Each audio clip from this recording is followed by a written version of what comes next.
Here's a quick start guide on how to create your account and post your first project on myMRPlace.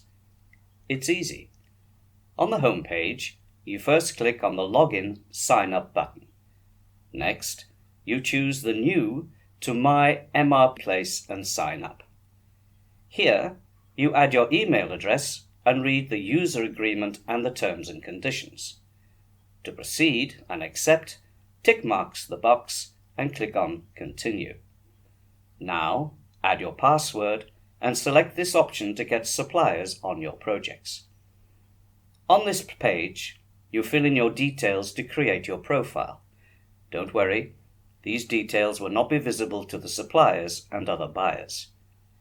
I usually keep the notifications on important websites on, so here I will allow myMRPlace to send me notifications so that I won't have to rely on emails for message notifications.